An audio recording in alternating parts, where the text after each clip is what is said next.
श्री गुरुवे नमः। ईश्वरो गुरुरात्मेति मूर्तिभेदो विभागिने व्योमवद्व्याप्तदेहाय दक्षिणामूर्तये नमः। ओम शांति शांति शांति। प्रणाम भवन। श्वेता श्वेत्रोपनिषद स्वामी श्री अखंडानंद सरस्वती जी महाराज का दिव्य ग्रंथ, जिसमें भगवान हम जो हैं 39वां प्रवचन और अध्याय 4 से मंत्र नंबर 5 से 8 की व्याख्या चल रही है। पेज नंबर 540 से आगे लेते हुए पिछले सत्संग में पंचदशी का स्वामी जी ने एक बहुत सुंदर मंत्र दिया था, जिसको दोबारा लेते हूँ आज की।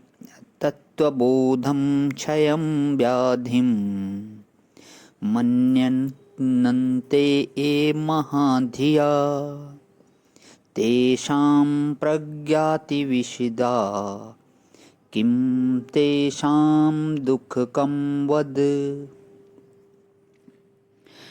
कहते हैं कि जो लोग ऐसा मानते हैं कि ज्ञान होने के बाद आँख से लाल काला नीला नहीं दिखता है और जीभ से खट्टा मीठा नहीं मालूम पड़ता है और कान से गाली और तारीफ की पहचान नहीं होती है और नाक से चमेली और गुलाब की पहचान नहीं होती है, उन लोगों के बुद्धि की महाराज बस तारीफ ही करने लायक है।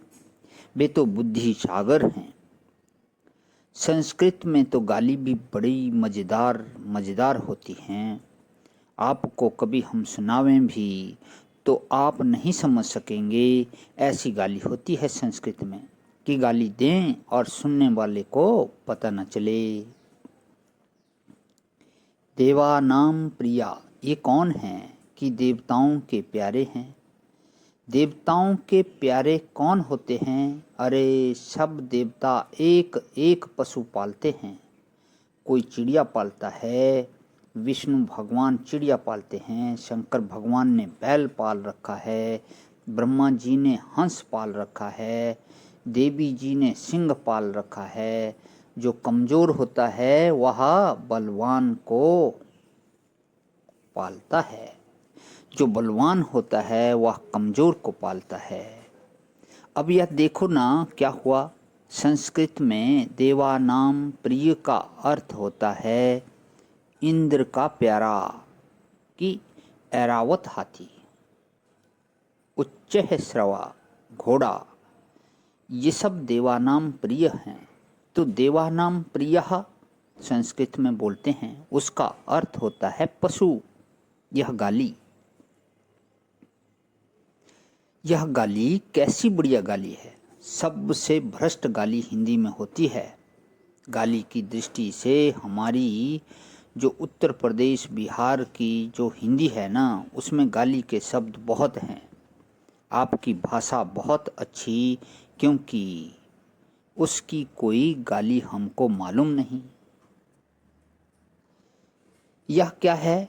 तयो अन्यः पिप्पलम स्वादु अति अन्न शन अन्यो अभिचाक्षिति। एक तप में संलग्न है और एक भोग में संलग्न है। तो भोग की अपेक्षा तप में संलग्न उत्तम होता है। जिसको भोग की आवश्यकता नहीं उसी का नाम परमात्मा है, और जिसको भोग की आवश्यकता है, जो भोग में रमा हुआ है, उसका नाम जीव है। तो पहले बात बताई तादात्म्य अध्यास, शरीर को मैं मेरा समझना या संसार का कारण है। काट दिया ना परमात्मा को। काटना बहुत बड़ा अपराध है। कटे कि ना कटे यह बात दूसरी। यह तो उसकी महिमा है कि नहीं कटता है, लेकिन हमने अपनी ओर से तलवार चलाने में कोई कमी नहीं रखी ना। हमने अखंड परमात्मा के ऊपर तलवार चलाई, वह नहीं कटा, यह उसकी महिमा। पर तलवार चलाने पर पाप तो लगा ना, और वही पाप दुख बनकर आए गया। वही पाप दुख बनकर आ गया। जिसने परमात्मा को छिन्न भिन्न करने की कोशिश की, काटने की कोशिश की, छेदन किया, भेदन किया, जिसने परमात्मा में छिद्र बनाया, जिसने परमात्मा में भेद बनाया, उसने तो अपराध किया और उसी अपराध के कारण वह दुखी है। और इतना अपराध ही नहीं किया कि उसने काटने की कोशिश की, स्वयं भोगपरायण हो गया और भोगपरायण होने के बाद समाने वृक्षे पुरुषो निमग्नो। अब यह प्रसंग फिर से जो है आगे लेंगे स्वामी जी।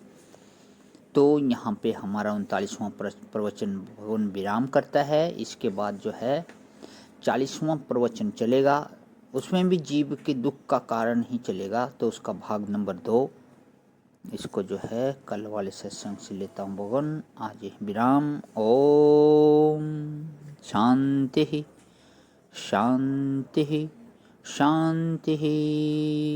प्रणाम भगवान।